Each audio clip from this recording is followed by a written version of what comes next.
Hello students, welcome to my channel Study with Physica Academy. Students, now I will teach you the next topic related to the capacitance. अब हम लोग capacitance के अगले topic पे आते हैं, है ना। और जो अगला टॉपिक है हमारा वो काफी इंपॉर्टेंट है फॉर द न्यूमेरिकल पर्पस, है ना। न्यूमेरिकल पर्पस के लिए तो इंपॉर्टेंट है। और टॉपिक है हमारा the redistribution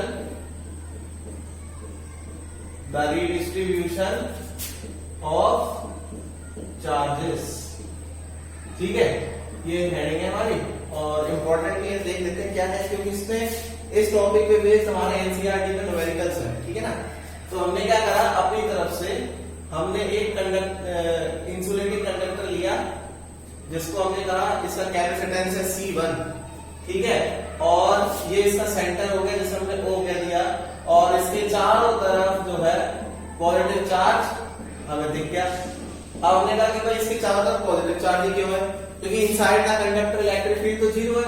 तो जो अंदर हमारा प्लस Q चार्ज जिसने रखा होगा उसकी इलेक्ट्रिक फील्ड कहां एग्जिस्ट करेगी, बाहर एग्जिस्ट करेगी। ठीक है ना। लेकिन पोटेंशियल तो अंदर भी एग्जिस्ट करेगा। अब हमने कोई दूसरा हमने इंसुलेटिंग कंडक्टर लिया, और ये जो इंसुलेटिंग कंडक्टर है इसको हमने O' मान लिया, इसका कैपेसिटेंस C2 मान लिया, इसके पास जो चार्ज है Q1 तो इसके पास हमने चार्ज मान लिया Q2। इसकी इलेक्ट्रिक फील्ड इस तरीके से दिखा दी गई है, वो पोटेंशियल भी देख सकते हैं, दोनों चीजें देख सकते हैं, है ना। सिखा चुका हूं मैं आप लोगों को। अब हमने इसको एक किसी वायर से कनेक्ट कर दिया, लाइक दिस, इस तरीके से वायर से हमने कनेक्ट कर दिया है। जब हमने इसको कनेक्ट किया है तो हम क्या देखते हैं, कैसे रिडिस्ट्रीब्यूशन हो रहा है। Suppose the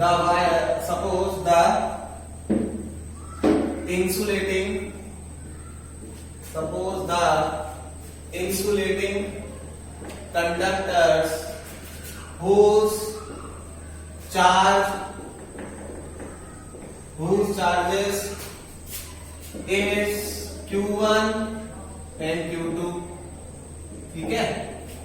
whereas their potential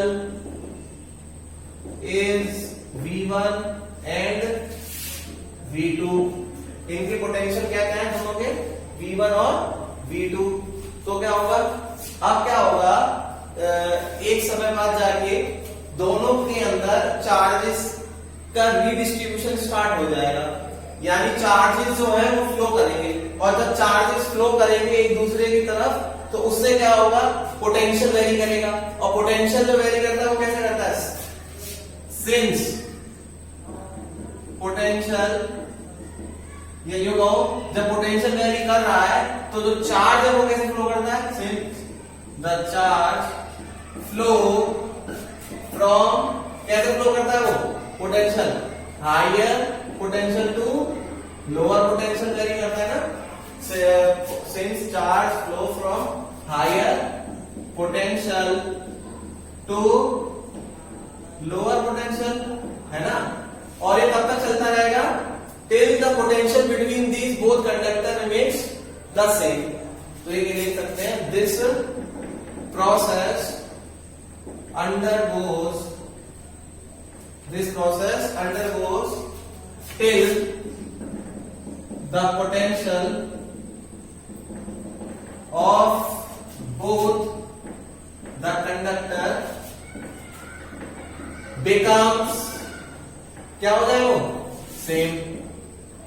ठीक है, जब इनका पोटेंशियल क्या हो जाए, सेम हो जाए, तो फिर हम कहेंगे कि टोटल चार्ज कितना है, भाई पोटेंशियल सेम हो गया, लेकिन हमने रिडिस्ट्रीब्यूशन का चार्जेस हुआ है, लेकिन टोटल चार्ज कितना सिस्टम के अंदर, तो total charges will be Q1 plus Q2।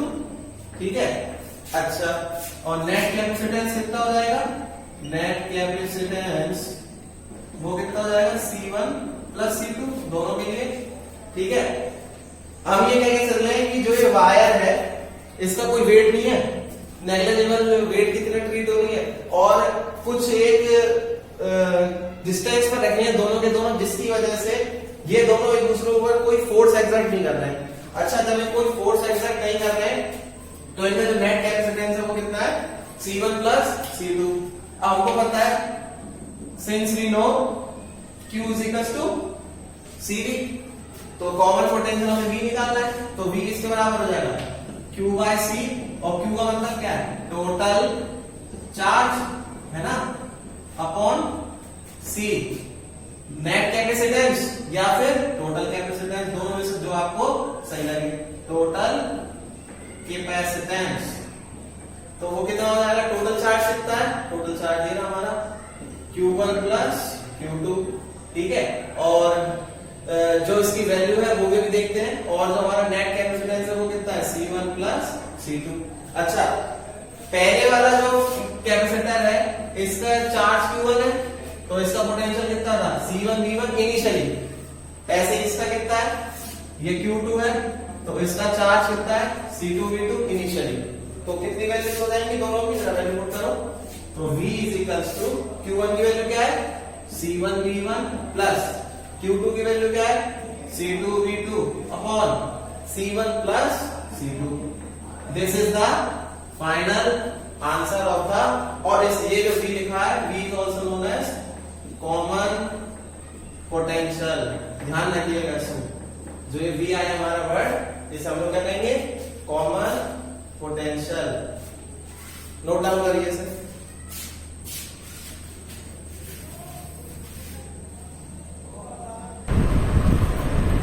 Students, अब हमारी हम लोग नेक्स्ट हेडिंग पे आते हैं। उस हेडिंग का नाम है लॉस। हेडिंग है हमारी loss of energy on sharing the charges. बहुत सी बुकों में शेयरिंग की जगह पे रीडिस्ट्रीब्यूशन लिखा है, बात एक ही है, ठीक है ना, चाहे वो शेयरिंग लिखा हो चाहे रीडिस्ट्रीब्यूशन लिखा हो, तो उससे घबराना नहीं है। तो क्या है, देखो, total energy before sharing, total energy before, total energy before sharing the charges. तो वो कितनी वैल्यू हो जाएगी, टोटल एनर्जी कितनी है बिफोर शेयरिंग द चार्जेस, तो उसके बाद half C1 V1 square plus half C2 V2 square. इसे क्वेश्चन नंबर फर्स्ट मान लीजिए। अब क्या होगा, टोटल एनर्जी, ठीक है, total energy after sharing the charges, जिसे हम लोग U1 से लिख रहे हैं और इसे हम लोग U2 से लिख रहे हैं, बिफोर शेयरिंग द चार्जेस। मतलब अब क्या हो जाएगा, जब रीडिस्ट्रीब्यूशन होता है चार्जेस का, तो कौन सा फैक्टर आ जाता है, कॉमन पोटेंशियल आ जाता है ना, तो C1 V square plus half C2 V square. अब देखो इन दोनों में से क्या कॉमन आ रहा है, half C1 plus C2 V square. इसे मैंने क्वेश्चन नंबर सेकंड मान लिया। अब क्या होगा, लॉस, क्योंकि एनर्जी का लॉस हो रहा है जब शेयरिंग हो रही है स्टार्ट, तो क्योंकि हेडिंग यही है, तो लॉस ऑफ एनर्जी, तो लॉस ऑफ एनर्जी को हम लोग डेल्टा U से रिप्रेजेंट करेंगे, और तो क्या होगा, U1 माइनस U2। भाई U1 माइनस U2 क्या होगा, लॉस हो रहा है, और लॉस का मतलब क्या है, जितनी पहले एनर्जी थी वो ज्यादा है, बाद वाली एनर्जी कम है रीडिस्ट्रीब्यूशन के बाद, तो जिसकी वजह से हमने माइनस कर दिया। अब क्या करना है, वैल्यूज पुट करनी है कि और आंसर आ जाएगा। देखो कैसे, delta U is equals to, पहले U1 की वैल्यू लगाओ, हाफ, देखो हाफ हाफ हाफ पूरा सब में आ रहा है, पूरे को बाहर ही कर दिया। क्या लिखा, C1 V1 square plus C2 V2 square, फिर ये वाली वैल्यू लगानी माइनस कर, minus C1 plus C2 plus C2 V square, ये तो नहीं, ठीक है कि नहीं। अब क्या जानते हैं हम लोग, कॉमन पोटेंशियल की वैल्यू जानते हैं, V की वैल्यू क्या है, C1 V1 plus C2 V2 upon C1 plus C2, ये वैल्यू है ना, क्लियर करना है। जैसे इक्वेशन नंबर 3 मान लीजिए, जैसे इक्वेशन नंबर 4 मान लीजिए। अब क्या करेंगे हम लोग, इस v की वैल्यू को इस v की जगह पे पुट कर देंगे। तो लिख देते हैं put the value of equation number 4 in equation number 3, है ना। क्या करा हमने, इस वैल्यू को फोर्थ इक्वेशन को हमने थर्ड में पुट कर दिया। तो कितना आ जाएगा, delta u is equals to, आप तो बाहर नहीं है, आप क्या लिखेंगे, C1 V1 square plus C2 V2 square minus C1 plus C2, आगे v की वैल्यू लगा दीजिए, क्या है C1 V1 plus C2 V2 upon C1 plus C2 का होल स्क्वायर और बड़ा हो जाएगा। ठीक है, तो अगर चाहो तो दूसरा ब्रैकेट लगा लो, कोई दिक्कत नहीं है, ये उससे ज्यादा फर्क नहीं पड़ेगा, ये वैल्यू दो। ठीक है, अब क्या करना है आपको, अब आपको करना है, देखो C1 प्लस C2 ले गए हैं, ये नीचे वाले के C1 प्लस C2 है, देखो ये ना, तो क्या होगा, एक C1 प्लस C2 से C1 plus C2 cancel out हो जाएगा। तो फाइनली क्या रह जाएगा, delta u is equals to half C1 V1 square plus C2 V2 square minus, इससे एक टाइम में कैंसिल हो जाएगा, तो क्या बचेगा C1 V1 plus C2 V2 का square upon C1 plus C2, ये बचेगा, है ना, ये। ठीक है, अब क्या करेंगे, इनका एलसीएम ले लो, एलसीएम लेंगे तो क्या होगा, C1 प्लस C2 आप देखो सब में मतलब आ रहा है, इसके लिए इसके लिए भी आ जाएगा, इसके लिए भी आ जाएगा। तो देखो आगे क्या करने जा रहे हैं, अब आगे इनका एलसीएम लेते हैं, एलसीएम क्या आएगा, C1 प्लस C2 एलसीएम है, ये वैल्यू तक पहुंच जाएगी, C1 V1 square C1 plus C2, क्योंकि 1 है तो इधर ये है, तो इधर पूरा पहुंच जाएगा। ऐसे इसके साथ दिया जाएगा C2 V2 square C1 plus C2 minus C1 V1 plus C2 V2 का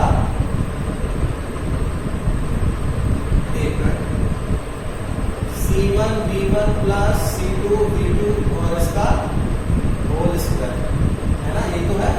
अब देखिए क्या करते हैं, अब ये ब्रैकेट ओपन कर देते हैं और सॉल्व करते हैं उसको।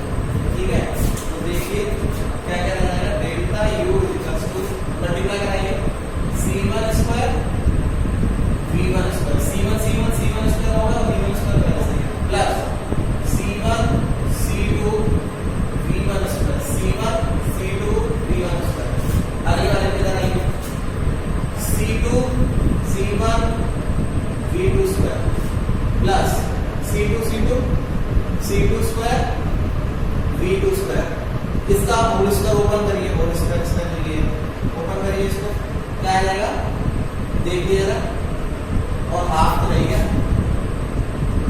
हाफ है ना, इधर चलो मैं लगा हाफ में लगा, ये इक्वेशन 3 डेल्टा u बराबर हाफ। ठीक है, तो ये तो देखो यहाँ पर बोलो C1 square V1 square minus C2 square V2 square, क्योंकि मैं डायरेक्ट ओपन कर रहा हूँ, minus 2C1 C2 V1 V2 upon C1 plus C2, ये रह जाएगा। अच्छा देखो कुछ कट जाएगी, क्या क्या कटा, देखो हमारे पास क्या क्या कट गया, C2 V2 स्क्वायर से C2 V2 स्क्वायर गया, C1 V1 स्क्वायर से C1 V1 स्क्वायर गया। अब देखो C1 C2 C1 C2 C1 C2 सब में से कॉमन आ रहा है, देखो delta u is equals to half C1 C2, और नीचे का तो C1 प्लस C2 नहीं है ना, ऊपर क्या बचेगा V1 स्क्वायर इधर से V2 स्क्वायर इधर से और माइनस 2 V1 V2, ये बचेगा नहीं बचेगा, और जिसको हम लोग क्या जानते हैं a square plus b square minus 2ab, तो फाइनली हमारा क्या आ जाएगा हाफ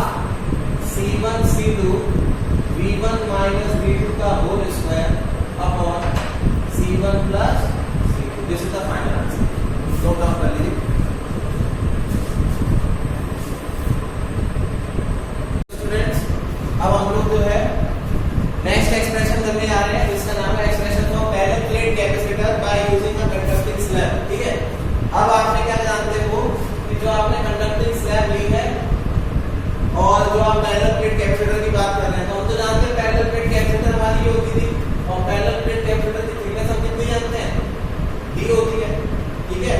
लेकिन अब क्या कह रहा है कि इस पैरेलल प्लेट कैपेसिटर के अंदर क्या इंट्रोड्यूस करना है, हमें एक कंडक्टिंग स्लैब को इंट्रोड्यूस करना है। तो हम कंडक्टिंग स्लैब को इंट्रोड्यूस करा देते हैं, ये हमने कंडक्टिंग स्लैब को इंट्रोड्यूस करा दिया है। अच्छा, कंडक्टिंग स्लैब को इंट्रोड्यूस करा दिया, फिर क्या करना है, देखो यहाँ पॉजिटिव चार्ज है, तो इस ये पूरी में पॉजिटिव ही रहेगा इस तरीके से, ठीक है कि नहीं है। किससे पॉजिटिव है तो इस पे नेगेटिव चार्ज एप्लाई होगा, और इधर जितना नेगेटिव है उतना यहाँ पे +q चार्ज एप्लाई होगा, ठीक है। तो ये +q चार्ज से इलेक्ट्रिक फील्ड इस तरीके से एक्सर्ट होगी, ये जैसे हम कहेंगे एक्सटर्नल इलेक्ट्रिक फील्ड होगी, ठीक है। और ये जो है हमने कौन सी स्लैब ली है, कंडक्टिंग स्लैब ली है, जिसके अंदर नेट इलेक्ट्रिक फील्ड कितनी है, 0 है। Net electric field is 0।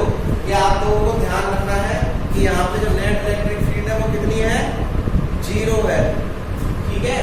अब क्या होगा, जो इन आपने स्लैब ली है, ये आपने जो स्लैब ली है, एक मिनट, जो आपने स्लैब ली है, इस स्लैब की जो थिकनेस है उसे हम मान लेते हैं T। इस स्लैब की थिकनेस कितनी है, T मान लेते हैं। तो यहाँ पे भी देखिए इलेक्ट्रिक फील्ड का मोशन हो जाएगा पॉजिटिव टू नेगेटिव, आप देख पा रहे होंगे, ठीक है ना। तो इलेक्ट्रिक फील्ड का मूवमेंट हो गया, इसे हमने फिजिकली ये यहाँ भी कह सकते हैं P नॉट हो गया। तो अब क्या है, हम ये क्या लिख सकते हैं, देखिए since the electric potential between the plates that depends upon, किस पर डिपेंड करता है वो, एक तो इलेक्ट्रिक फील्ड पर और एक and the distance between the plates, इन पे डिपेंड करता है। तो अब क्या जाएगी वैल्यू हमारी, फिर इसके अकॉर्डिंग वो हो जाएगी V इक्वल्स टू, क्योंकि हमें पता है क्या फॉर्मूला पता है, E इक्वल्स टू V/d होता है, या -dV/dr होता है, या हमने रिलेशन पढ़ा है, मैंने प्रूव भी किया, आप वीडियो में जाके देख सकते हैं। तो यहाँ से V की वैल्यू क्या आएगी, इनटू दिस डिस्टेंस, तो E इनटू डिस्टेंस, तो डिस्टेंस बिटवीन द प्लेट्स कितनी है, वो हमारी D है। लेकिन अब देखो बहुत इंपॉर्टेंट बात, क्या इंपॉर्टेंट बात ये है कि जब आपने कोई कंडक्टिंग स्लैब इंट्रोड्यूस कर दी, ठीक है, अच्छी बात है, आपने इलेक्ट्रिक फील्ड को कंडक्टिंग स्लैब आपने इंट्रोड्यूस किया, पैरेलल प्लेट कैपेसिटर की बीच की थिकनेस तो d है, जो भी आपने बता दी थी, इसकी थिकनेस स्मॉल t है। तो इलेक्ट्रिक फील्ड अब कितना एग्जिस्ट कर रही है, कितने रीजन में, कहां तक एग्जिस्ट कर रही है, तो आप कहेंगे टोटल जो डिस्टेंस हो जाएगी वो d - t हो जाएगी। बात समझ आई, d - t होगा भाई, d में से इसकी थिकनेस को माइनस कर दो, इलेक्ट्रिक फील्ड यहाँ भी है, यहाँ भी है, तो वो ये था d - t, तो E not into distance d - t हो जाएगा, जैसे हम लोग मान रहे हैं इक्वेशन नंबर फर्स्ट, ठीक है। और मैंने पैरेलल प्लेट कैपेसिटर में मैंने तुम्हें बताया है कि इलेक्ट्रिक फील्ड हम लोग कितनी लिखते हैं, वहां पे बिटवीन द प्लेट्स में निकाली हुई है मैंने जरा, तो electric field between the plates of capacitor कितनी होती है, वो होती है E nought equal to sigma upon epsilon nought, बता चुका हूं मैं ये। अब क्या करेंगे आप, इस वैल्यू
कल की क्लास काफी इंपॉर्टेंट है। कल मैं काफी मतलब इंपॉर्टेंट चीज बताऊंगा आप लोगों को। डाइलेक्ट्रिक मीडियम के बारे में डिस्कशन करेंगे और काफी कुछ है कल पढ़ने के लिए। तो आप लगातार वीडियो को देखें, सब्सक्राइब करें और देखें, स्टूडेंट आप में शेयर करें, आप वीडियो जितनी ज्यादा कर सकते हैं। ठीक है, तो नेक्स्ट टॉपिक कल डिस्कस करते हैं। Thank you all, stay home, stay safe.